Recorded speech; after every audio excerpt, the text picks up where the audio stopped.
ओडिशा की आदिवासी महिला द्रौपदी मुर्मू को राष्ट्रपति पद का उम्मीदवार बनाकर बीजेपी ने वो मास्टर स्ट्रोक चला जिसकी कार्ड विपक्ष के पास नहीं है।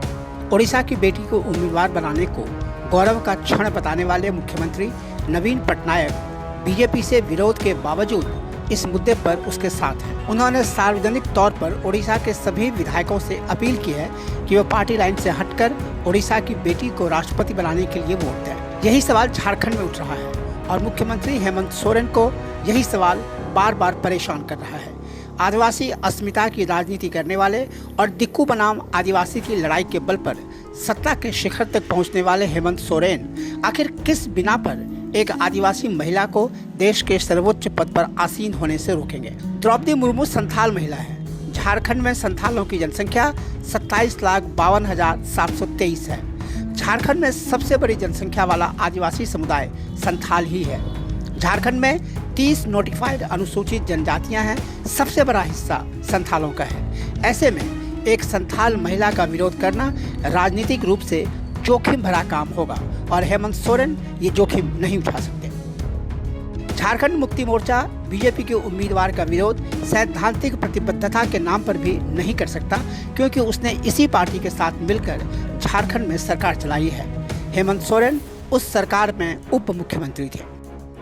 झारखंड के 81 विधायकों में से झामुमो के पास 30 विधायक हैं।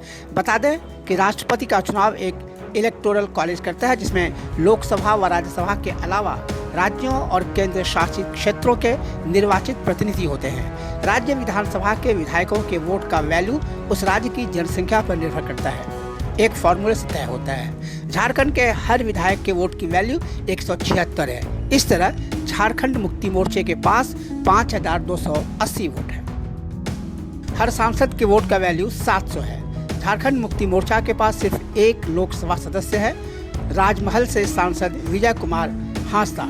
लेकिन राज्यसभा में झारखंड मुक्ति मोर्चा के 2 सदस्य हैं, यानी कुल मिलाकर झामुमो के पास 3 सांसद हैं, जिनका कुल वोट वैल्यू 2100 है। इस तरह झारखंड मुक्ति मोर्चा के पास कुल वोट वैल्यू 7,380 है।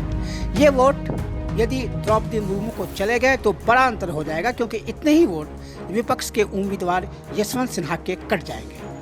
द्रौपदी मुर्मू के राष्ट्रपति उम्मीदवार बनने के बाद जेएमएम के झारखंड के विधायक और पार्टी के महासचिव सुदिव्य कुमार ने ट्वीट कर उन्हें जोहार किया।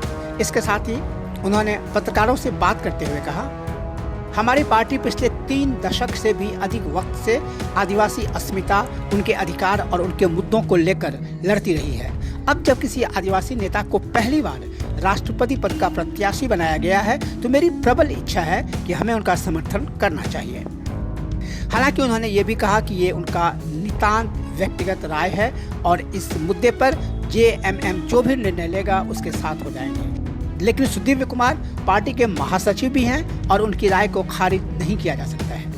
पर्यवेक्षकों का कहना है कि सरकार में शामिल कांग्रेस हेमंत सोरेन पर यशवंत सिन्हा को वोट डालने के लिए दबाव डाल सकती है, पर इसका ज्यादा असर झामुमो पर पड़ेगा, इसकी संभावना कम है।